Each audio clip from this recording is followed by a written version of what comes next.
welcome to Hoi An. So we got on a flight about an hour south of Hanoi, and this is more beachy, more coastal. It's a lot less hectic. Everybody's kind of more chilled out now, which is good. So we're starting to get our bearings a bit more in this area.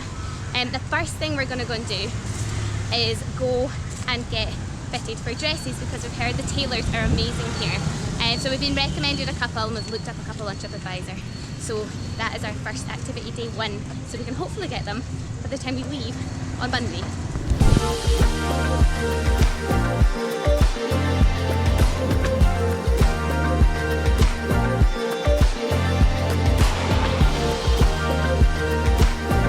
After a lot of effort, we have chosen our dresses. That was stressful. Yeah, we have to go back tomorrow at 6 PM to go and get our first fitting. Successful. Let's go and get some food. Hoi An used to be the centre of trade for China and Japan, and you can kind of tell because the architecture and all the lanterns and stuff are quite influenced sort of from those areas. There is a Japanese bridge which connected the two districts, the Japanese side and the Chinese side, and I am so in love with this place because every single place and every single street has like a million lanterns. It's just so beautiful to walk down. And on the river, there's lots of lanterns that go out on boats, and you take them down a wee lantern-lit cruise down the river, and it's actually so gorgeous and just the romantic break me and Jenna needed together. I'm wearing a dress, and that is a very hot seat. I regret this already. My bum.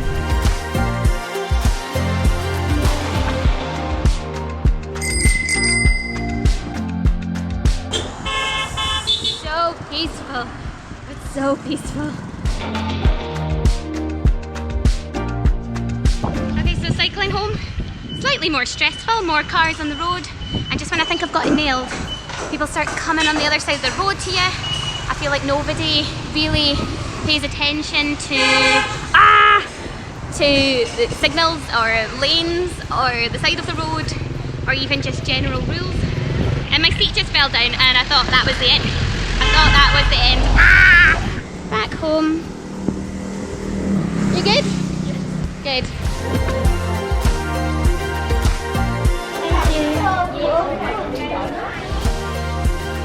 Today we have come to Marble Mountain, which is just south of Da Nang, and this is 5 mountains and they're all named after each element. So there's fire, water, earth, wind. What's the last one? Soil? No? Is that not earth?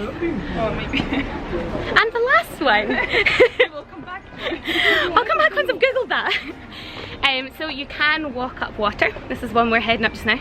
I feel all I've done recently is hike up really high steps. However, I am going to have a cracking bum by the end of this holiday, and I'll be really fit. So up this mountain, oh my god, they're so steep. It is a massive tourist spot. So there's a ticket gate at the start, so make sure you take 40,000 dong with you to get up this mountain. Okay, so weight update. Did a fact check. It's actually metal, water, fire, wood and earth. Pretty much half of what I said was true in the first intro. We got a driver here, our hotel phoned one. A little mishap, we got into the wrong car. But we're safe, we're fine. Don't worry, Mum and Jill, we're fine.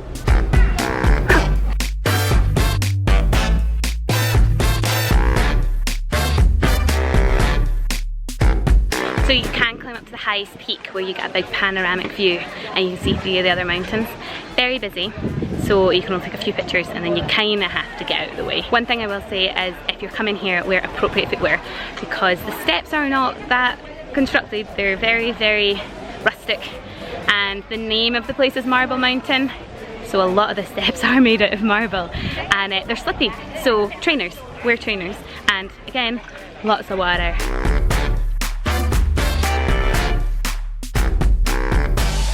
Just heading down the mountain now.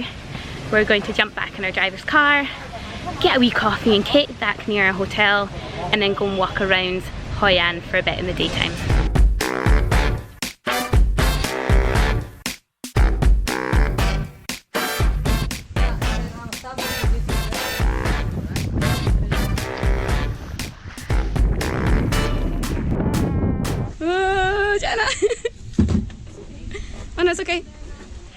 our tour guide is called Ming, and he is the most adorable person. He's offering us to get a wee photo opportunity, so he's going to go and venture ahead so he can get us an action shot going past it. And his English is very good. You hear Gangnam Style? I can hear Gangnam Style on the... It's so peaceful.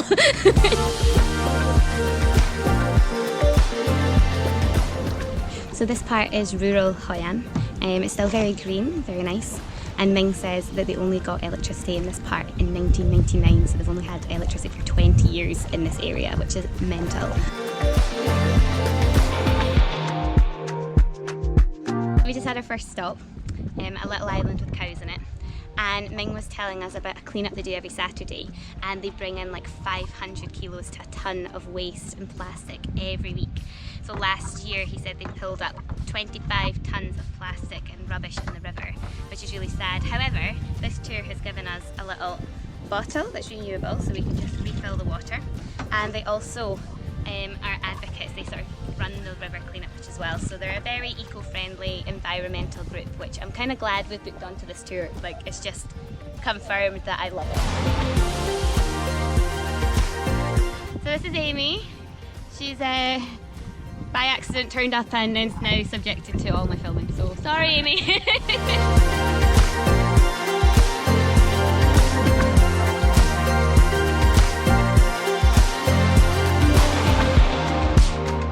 So the lanterns are Chinese, then there's a lot of Chinese people who live in Hoi An, and it is their culture to do that. They do it on the 1st of the month and then halfway through the month with the lunar calendar.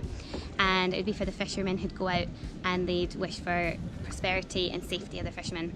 However, now they put the lanterns on every night, and it's mainly for tourism, which is still beautiful, but it doesn't kind of mean the same.